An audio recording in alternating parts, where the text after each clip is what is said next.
people now advocating for eliminating, defunding the police. I think this is a remarkably bad idea. I think we probably find some agreement in this room, but I think it's something that has to be talked about. Now, most of us don't commit crimes because we have a conscience, we know right from wrong, and whether stealing was legal or illegal, we still probably wouldn't steal. But as most of you know, there are people who live amongst us, not a large percentage, but at least a few percentage, who will steal even when it's illegal, who will hurt others in their community, and that's why we have law enforcement. And we need law enforcement. I've taken great pains over the last couple months to visit with a lot of sheriffs and deputies and police departments around Kentucky to find out what you're thinking about in the face of some in the media and some in journalism and some in our larger cities beleaguering the police and blaming the police for everything. We've tried to call attention to some of the good things that are happening every day that people don't pay any attention to. So, for example, we've been in Jefferson County twice, where we think the anger towards the police is worse than in many parts of the state. We've been there twice to talk about things that the police are doing to protect us. One of them was a stranger abduction. This was an abduction of a 9-year-old girl snatched off of her bicycle, put in some sicko's car, and he was driving off, and they were able to stop this in the first 8 minutes. That doesn't happen all the time, but as you know, if you don't stop them quickly, you often don't get them back. But this is remarkable and something that we ought to appreciate. We put their story and their narrative into the Senate record and came and gave them an award for doing this, and then lo and behold, the media did show up. But we need more of these good news stories. We were back there last week honoring two Jefferson County or Louisville Metro Police who had taken down a felon with a gun without firing a shot, which is pretty remarkable, but still very dangerous. Every day people are putting themselves on the line, putting their lives on the line, and I think it's underappreciated. And I think from a political point of view, from those of us in office, if we don't do something about it, I think the natural conclusion or the possible conclusion, a result of all of this, is anarchy. All you got to do is look around the country. Look at Portland and Seattle. Look at Atlanta, where they just sort of let marauders take over squares.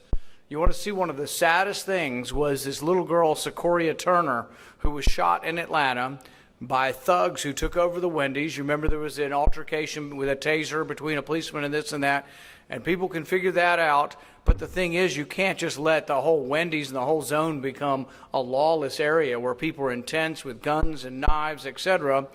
This little girl and her mom took a wrong turn and were shot. And, seeing the poor weeping father who's saying, my girl's life mattered. Why doesn't anybody seem to care about my girl? But it takes law enforcement, and it can't be the public versus law enforcement. One of the things Washington said about our country was that a democracy or a free people, a constitutional republic like we have it, requires a virtuous people. And what he meant by that is what I began with, is that basically most people do obey the law. If everybody in Warren County had no God, no right and wrong, and did whatever they wanted and believed that violence was the answer, there wouldn't be enough police. There wouldn't be enough sheriff or deputies. Fortunately, what happens is we do have virtue, for the most part. Most of the people are virtuous people, and that's how we exist. But it's important that we keep those values, that God, country, that our rights are derived from our God. Those are all important and incredible things. It's also important that we know that there are boundaries, not only to the police, but also to government in general. And often people ask me, well, what about the police and the Fourth Amendment? And I say, you know what? I think the local sheriffs, the local police actually understand the Fourth Amendment better than they do in Washington, because you deal with it every day. You have to get a warrant.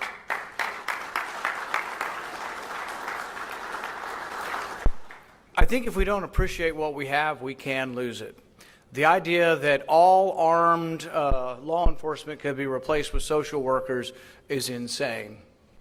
Now, I'm not saying I'm against social workers. I think there is an aspect to community policing. Most of that I would leave to the sheriffs in our community and the police department to figure out. There are ways we can evolve and get better, but it can't be this heavy-handed idea that we're just not going to have law enforcement. I think that's a terrible, rotten, no good idea, and we need to resist it. So for my part, I'm going to continue going around listening to you as we go around and have smaller meetings. If you have suggestions for us to come to your community, if you have people in your department who you think it would be good to honor for a service, it doesn't have to be a kidnapping. I think there are things that happen every day that are heroic that the public needs to know, that either us helping you get the word out or your public relations. I mean, how often is it that you get a call and you show up and it's a 92-year-old woman who's home alone and lost and confused, and she needed help? Little things like that, which are big things to the family, are important, and important that we let the public know that this is going on. We are in a battle now where it's not just about eliminating law enforcement.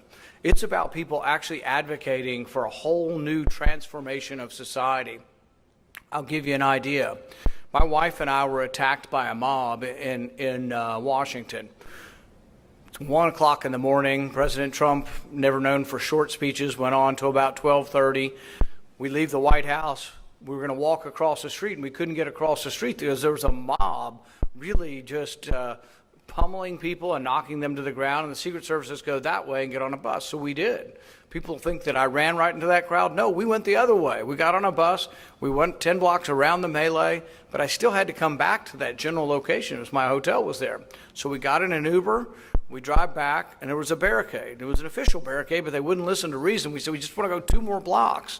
And so we ended up walking. My wife still a little bit unhappy with me about that decision. We've been married 30 years, and she says it's going to be a while till she forgives me for saying that it was safe to walk those 2 blocks. We walk about a block, and these are big city blocks in D.C. It's probably, 75, almost 100 yards long for the block. It's a big city block. We get almost to the block, and a mob comes around the corner chanting and beating cans together or whatever. They saw me, and they said, let's get him. We saw a policeman at the corner. There were 3 of them standing next to motorcycles and 1 squad car. As they came at us, we quickly walked over and stood very close to the police officers, and the crowd came around us. At first, it was probably 10, 15 people spitting, throwing fluid on us, pushing up against the policeman. But then it was 30 people, and then it was 100 people. Closer and closer and closer. Literally, the circle is like this big with myself, my wife, and 2 ladies pushing and pushing and pushing. And I bent over to the officer and I said, we need reinforcements. I don't think he knew who I was, and I'm not going around saying, hey, I'm so-and-so, you need to do something. But they all knew who I was, and we needed reinforcements. For about 10 minutes, we stood there with the crowd, and we really thought we could die even with the police there. That's really what we felt. Finally, about 8 policemen came, and many of them they were on bikes, but they used their bikes to keep the crowd back. At one point, as we're making our way with about 8 policemen plus the 3 helping us, as we're going, one of the policemen is violently pushed back, and he's falling back over a curb, and I grabbed the back of his flak jacket to stabilize him because I figured once he's down, we're next. Here's the way the Associated Press reported this, and this is the problem we have. There is a problem with bias in the media. There's a problem with bias in big tech. This is what the Associated Press reported. The Associated Press reported that a policeman was jostled. How many people think a policeman being violently pushed back through his bicycle almost to the ground is being jostled? That's a lie. These people are lying to downgrade it. When someone came up and said, oh, the person that might run against you wants to defund the police, and I said that to the AP, you know what they said? They said that I have differences with him on policing issues. Do you think that adequately describes the difference between defunding the police and not defunding the police? The media often aren't being honest with you. Now, many of our local media are better than the national media, but the national media has an agenda, and we have to be aware of it. We survived that attack. One of the police officers was hit above the eye and required stitches. You know what they did with the guy who hit him? They arrested him. Do you know when he was released? An hour later on his own recognizance. I frankly think if you assault a police officer, if you're caught in the act of assaulting a police officer, you should be held until the trial.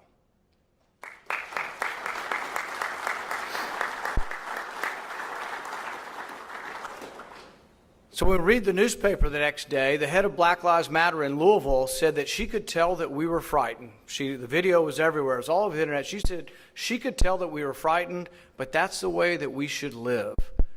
She thinks that people who are in elective office should live in fear. What kind of person would say that? But that tells you that many of the people in these organizations, it's not about combating racism. It's not about trying to live according to what Martin Luther King said. It's about wanting us to live in fear I don't wish that of my worst enemy. I've spent a lot of the last 10 years going to the western part of Louisville, trying to make things better, encouraging private donations and governmental help to people who live in the west end of Louisville. I don't wish harm. I wish it were better. People are shooting people, but you know what? Of the killings that are going on in Louisville, they have more murders per capita than Chicago. Do you think that's the police killing? You would think by what you read, that's the police killing people in Louisville. No, it's people killing people in Louisville. And it's not an easy problem to fix. I'm not here to say I know how to fix the murder problem in Louisville, but I know it's not getting rid of the police. So we have to think this thing through. And we have to be very, very careful we don't let people take over our government and our society who want to transform us into something totally foreign to what we are. I firsthand had my life protected that night in D.C., but I was also there at the ball field when Steve Scalise was almost killed. I was about 20 yards from him. I was in the right field batting cage when he was at second base and shot in the hip. We could see the blood trickling down from his hip, and it just looked like a small wound. I thought, well, maybe it won't be that bad. Looks can be deceiving. Went through his femur, the head of his femur, went through his pelvis, went through his bladder, went through his intestines, and I think nicked his iliac vein, which is probably about this big around, and you don't live long. If it was the artery, he might not have made it. He had his entire blood volume transformed. He was taken by life flight. They couldn't close him for several days. He barely made it. He still plays on the team. One leg shorter than the other. He can't run very fast, but he still has a good attitude. He's out there. But we would not have survived that day without law enforcement. And they were armed. Guns deter violent people, other violent people with arms. And we're going to have that in our society. And we have to be very resistant of letting anybody change that. I want to end on one thing, which is a slightly different subject, and that's COVID. You're seeing it everywhere. Even probably almost everybody's been either had the infection or been vaccinated by now, but people are still getting it. If you get it, there is a treatment. But here's the rub, and many people don't know this. You got to ask your doctor for the treatment fairly early on. And it's hard to know. You feel like I'm doing pretty well, I don't need the treatment. Then you're feeling bad and you say, I got to go to the hospital. And they say, once you're in the hospital, they won't give you the treatment. There are a couple treatments that I think are helpful. One is inhaled steroids. I just was on the phone this morning with a doctor out of Texas, and he treats people early on. It's approved, but not specifically approved for COVID. But when you get in the hospital and they put you on a ventilator, what do they give you? High-dose IV steroids. But this is more directly towards the lungs, unlikely to hurt you, and there are people treating with it. I'm not saying I can give it to you. Call your doctor and ask them. The other treatment is monoclonal antibodies. These are antibodies that have been synthetically developed that attack the virus. So if you're over 65, you're at pretty good risk. If you're overweight, you're at risk. So if you do get it, you're getting sicker. You may not get this day one, but really if you've got a bronchitis and you're coughing, ask your doctor about it. I've helped 2 patients get it in the last week. They wouldn't have got it had I not made several phone calls for them. One of them was in the hospital, and her husband had to threaten to take her out of the hospital to get the treatment. Sometimes they're saying, "Oh, you got to be in the emergency room." It's like, what? So you have to wheel me through a doorway from the main hospital to the ER, and then I can get the treatment? Things like this, we've politicized this disease so much, and I think we could pull together and get through this, but we have to be aware of, yes, the vaccine helps. Yes, natural infection helps just as much, but then also that there are treatments out there and that people know about the treatments. So there are treatments. If any of you get sick or your family members get sick over a certain age, if you're over 65 and your spouse is sick and you're living with them, they'll actually give you the monoclonal antibodies if you don't have it yet. So the thing is there are treatments, but if you don't know about them, you don't know to ask your doctor, and some of the doctors aren't, I think, being aggressive enough with this. So there are treatments for COVID. We're going to get through this. I'm hoping this is the last wave of this, but I was hopeful the last one in the spring was the last wave. So we'll see where we go. But we are developing immunity over time to this. The question is whether it'll be a new variant. This new variant does escape the vaccine some, and that's the problem. And there are still people that are unvaccinated. Both are a combination. But we will get through this. As far as law enforcement, know that I'm willing to listen, have been listening, have modified some of my positions and some of my bills from listening to the sheriffs. We'll continue to listen to you, and I thank you very much for what you do for our state. Thank you.